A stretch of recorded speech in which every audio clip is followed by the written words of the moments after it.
सासू माँ मुझसे ज्यादा प्यार करती है। मालती देवी एक समझदार सुलझी हुई महिला थी जो कि अपने दोनों पुत्रों और दो बहुओं के साथ एक घर में रहती थी।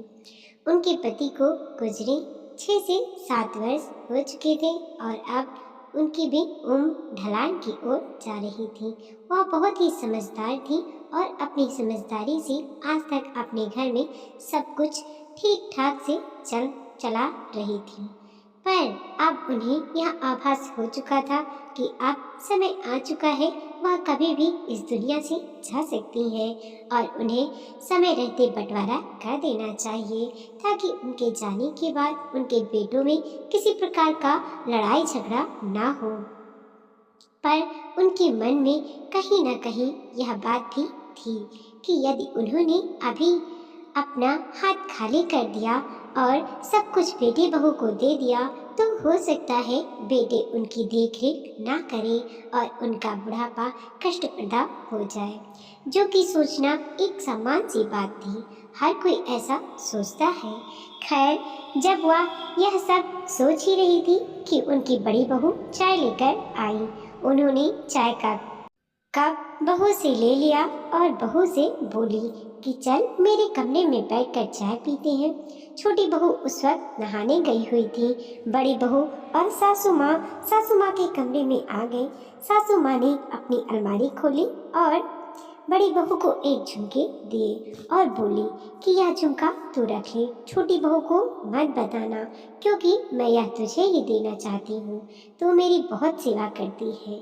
बड़ी बहू झुमका पाकर बहुत खुश हो गई और सोचा कि सासू माँ उसे ज़्यादा प्यार करती है और उसने चुपचाप से झुमके रख लिए। दोपहर के वक्त जब बड़ी बहू अपने बच्चों को लेने स्कूल गई थी तो सासू माँ ने छोटी बहू को अपने रूम में बुलाया और उसे भी एक झुमके दिए और बोला यह झुमके तू रख ले, अभी बड़ी बहू घर में नहीं है और यह मैं तुझे देना चाहती हूँ।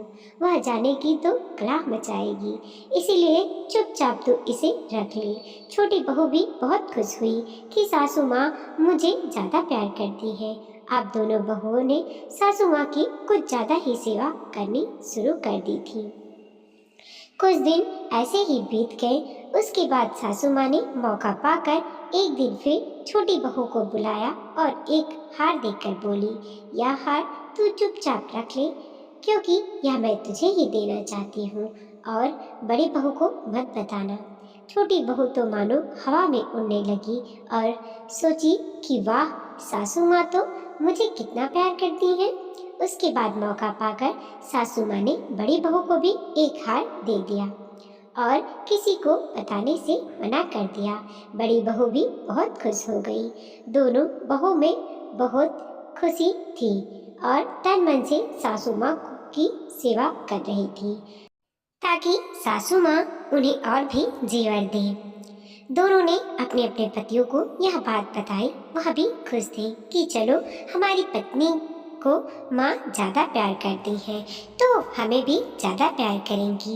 एक दिन माँ ने छोटे बेटे को कमरे में बुलाया और उसे एक 10 लाख की एफडी देकर बोली इसे तू रख ले और इसका नॉमिनी भी तू ही है और यह मैं तुझे ही देना चाहती थी और बड़े को कुछ मत बताना। मेरे साथ बैंक चलना, मैं इसे तेरे अकाउंट में डलवा दूंगी। छोटा बेटा बहुत खुश हुआ कि माँ तो मेरे ऊपर बहुत मेहरबान है। उसके कुछ समय बाद माँ ने मौका देकर बड़े बेटे को भी 10 लाख की एक एफडी दे दी और किसी से बताने को मना कर दिया। अब तो दोनों बेटे बहू जी जान से मालती देवी की सेवा करने लगे और मालती देवी भी बहुत खुश थी और वह समय समय पर दोनों बेटे और बहू को यह हिदायत देती थी कि एक दूसरे के साथ प्रेम से रहना। और क्योंकि दोनों बेटे बहू को ऐसा लग रहा था कि माँ की बात मानने में ही हमारी भलाई है क्योंकि माँ हमें ज़्यादा प्यार करती है, वह आपस में बहुत खुशी से और आधार से रह रहे थे। समय समय पर मालती देवी दोनों बहुओं को एक एक जेवर दे देती थी और दोनों बेटों को कुछ पैसे दे देती थी और एक दूसरे को बताने से मना करती थी। धीरे धीरे 2-3 वर्ष बीत गए और माँ ने काफ़ी जेवर दोनों बहुओं को और काफ़ी पैसे दोनों बेटों को दे दिया। एक दिन मालती देवी की तबीयत बहुत खराब हो रही थी। मालती देवी ने बोला कि मुझे लगता है अब मैं नहीं बचूंगी। तो दोनों बेटे बहुओं ने बोला हम अभी डॉक्टर को बुलाते हैं और डॉक्टर के आने पर डॉक्टर ने बोल दिया कि यह इनकी अंतिम अवस्था है, आप इनकी जितनी सेवा कर सके कर लीजिए। अब मालती देवी को समझ में आ चुका था कि अब ही असली समय है। यदि अभी मैं ढीली पड़ी तो मेरा अंत समय बहुत ही कष्ट कट हो जाएगा। मालती देवी ने अपना दिमाग दौड़ाया और बेटे बहू को यह एहसास दिलाया कि अभी भी उनके पास काफ़ी सारे जेवर और पैसे पड़े हुए हैं। बेटे बहू ने जी जान से उनकी सेवा की, यह सोचकर कि जैसे आज तक मैं उन्हें छुपा कर देती आई हूँ, आगे भी देती रहूँगी। जब मालती देवी का अंत समय बिल्कुल निकट आ गया तो उन्होंने अपने तिजोरी की एक चाबी निकालकर बेटे और बहुओं के सामने रख दी और बोला कि मेरे पास जो कुछ भी है वह तिजोरी में पड़ा हुआ है।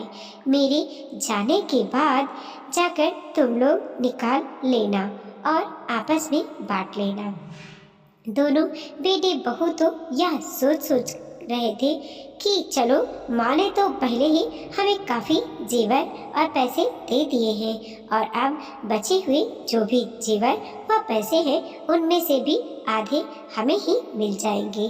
तब तो माँ ने हमारे लिए बहुत अच्छा जी जान से माँ ने किया और उन्होंने माँ की सेवा बहुत अच्छे से की। कुछ समय बाद जब मालती देवी नहीं रही तो उनका बहुत अच्छे से अंतिम संस्कार किया। उसके बाद उन्होंने सोचा चलो अब कुछ समय बाद तिजोरी खोलकर देखते हैं कि उसमें क्या है। दोनों बेटे बहू इस बात से खुश थे कि हमें तो बहुत कुछ ज़्यादा मिल ही चुका है माँ की बदौलत। माँ हमें कितना प्यार करती थी। जब बेटे बहू ने तिजोरी खोली तो तिजोरी पूरी तरह से खाली थी। बस उसमें 2 मकान के पेपर थे।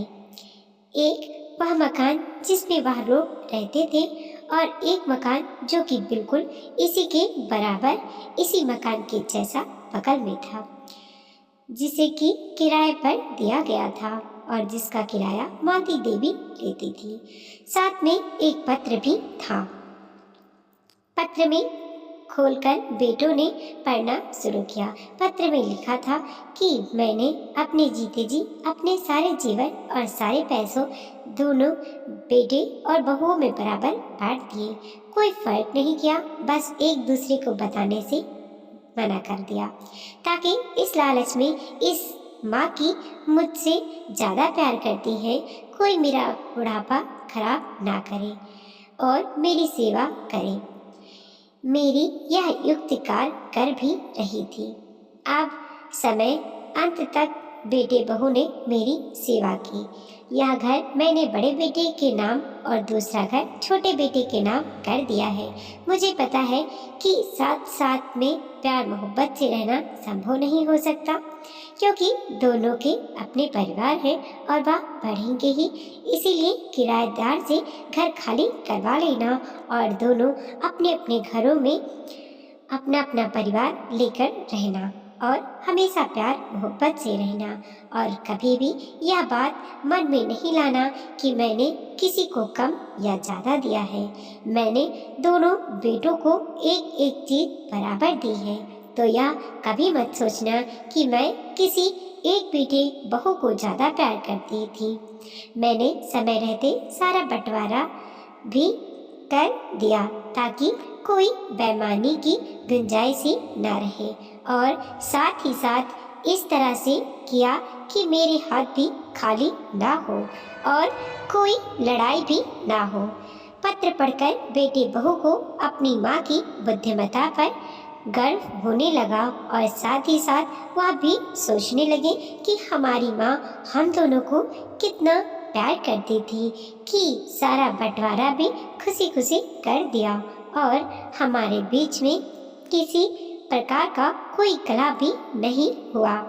मालती देवी ने अपनी समझदारी से अपना बुढ़ापा भी संभाल के रखा और बच्चों के बीच में कोई लड़ाई भी नहीं होने दी। सारा बंटवारा भी सही ढंग से समय रहते कर दिया। दोस्तों, यदि माँ बाप बुद्धिमानी पूर्वक अपने बच्चों को समय पर उनका हर हिस्सा दे दें और बराबर में बांट दें, कोई ऊंच नीच या भेदभाव ना करे, तो कभी भी कोई भाई भाई आपस में दुश्मन नहीं बनेगा। वीडियो को लाइक कीजिए, कमेंट कीजिए और अपने दोस्तों के साथ ज़रूर शेयर कीजिए। चैनल पर नए हैं प्लीज़ सब्सक्राइब कीजिए और देखते रहिए मोटिवेशनल स्टोरी। मिलते हैं और एक नई कहानी के